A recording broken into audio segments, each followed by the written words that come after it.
আসসালামু আলাইকুম। আপনাদের সবাইকে আরএস কিচেনের নতুন আরেকটি রেসিপিতে স্বাগতম। আজ আমি আপনাদের সাথে ম্যাঙ্গো আইসক্রিমের একেবারে সহজ একটি রেসিপি শেয়ার করছি, যা খুব সহজেই ঘরে তৈরি করে নেওয়া যায়। আর খেতে কিন্তু বাজারের কেনা আইসক্রিমগুলোর থেকে অনেক বেশি টেস্টি হয়। কথা না বাড়িয়ে চলুন রেসিপিতে চলে যাই। আর এর জন্য আমি এখন নিয়ে নিয়েছি একটি পাকা আম। আমটাকে আমি প্রথম ধুয়ে নিয়েছিলাম, এখন খোসা ছাড়িয়ে নিচ্ছি।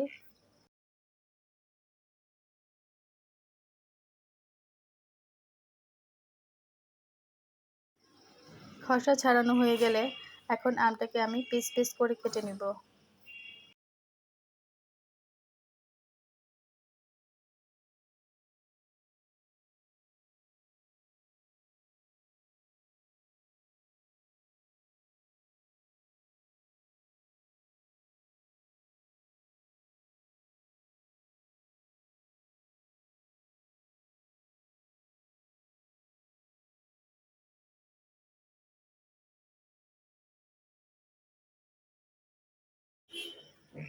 আমগুলো পিস পিস করে কাটা হয়ে গেলে এখন আমি একটি ব্লেন্ডার জারে সমস্ত আমগুলো ঢেলে দিয়ে তা ব্লেন্ড করে নেব।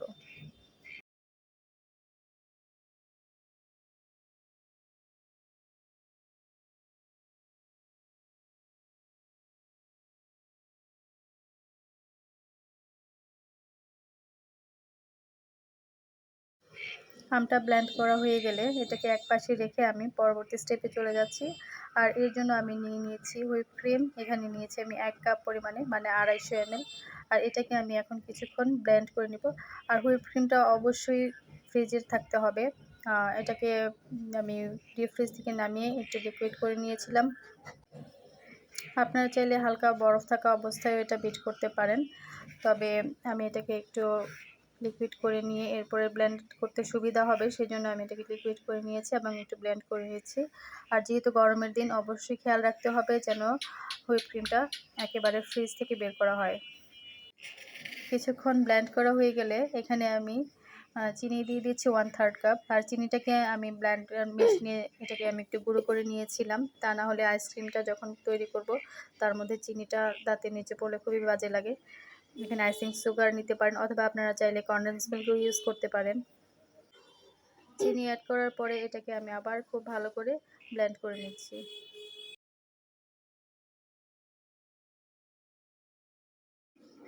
ব্লেন্ড করা হলে এর মধ্যে আমি এখন যেই আমগুলো ব্লেন্ড করে রেখেছিলাম সেটাকে ঢেলে দেব।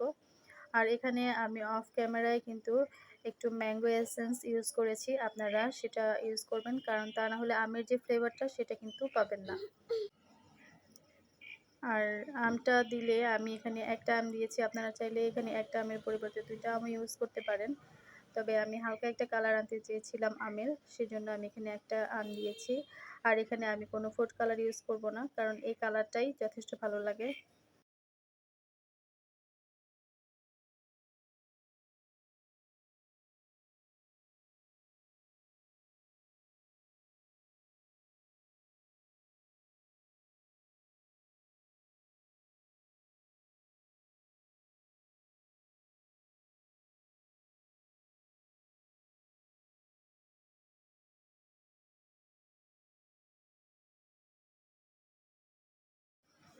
ব্লেন্ড করা হয়ে গেলে এখন আমি একটা মোল্ডের মধ্যে আইসক্রিমের ব্যাটারটুকু ঢেলে নেব।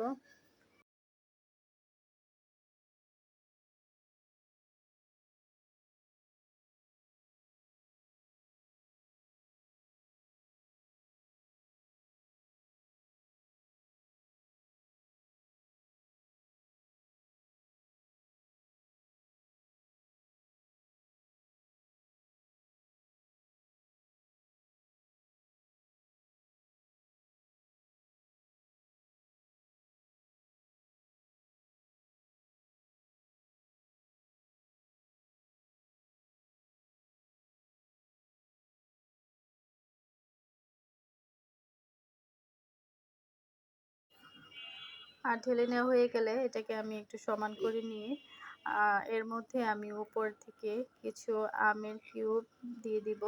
আর এটা খেতেও ভালো লাগবে, দেখতেও ভালো লাগবে।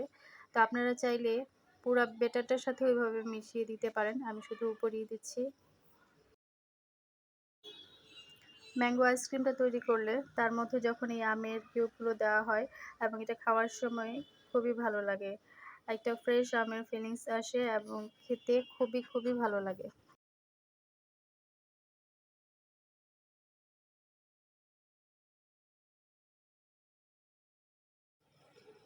এখন আমি এর মধ্যে এরকম একটা ফয়েল পেপার দিয়ে ঢেকে দেব এবং এটাকে রেখে দেব ৭ থেকে ৮ ঘন্টার জন্য ফ্রিজে।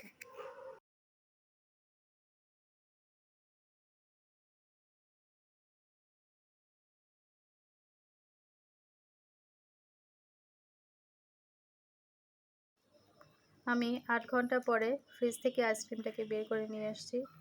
তো এখন আমি ফয়েল পেপারটাকে খুলে দেখব আইসক্রিমটার কী অবস্থা।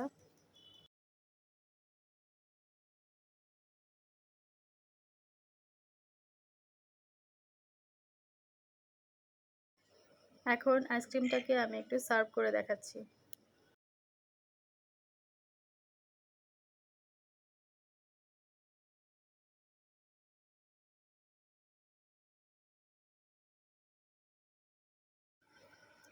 দেখতে সুন্দর লাগার জন্য আমি উপর থেকে একটু স্প্রিঙ্কল দিয়ে দিচ্ছি। আর আইসক্রিমটা দেখতে যতটা লোভনীয় হয়েছে, খেতে কিন্তু এর চেয়েও অনেক বেশি টেস্টি হয়েছে। তো আজকের রেসিপিটি আপনাদের যদি ভালো লেগে থাকে তাহলে আপনাদের কাছে আমার অনুরোধ থাকবে আমার চ্যানেলটিকে সাবস্ক্রাইব করে আমার চ্যানেলের পাশে থাকার জন্য এবং বেল আইকনটিতে প্রেস করে রাখবেন যাতে পরবর্তীতে আমি কোনো ভিডিও আপলোড দিলে তার নোটিফিকেশনটা আপনাদের কাছে পৌঁছে যায়। তো আজকের মতো এখানেই। পরবর্তীতে অন্য সময় আবার অন্য কোনো রেসিপি নিয়ে আপনাদের সাথে হাজির হয়ে যাব। আল্লাহ হাফেজ।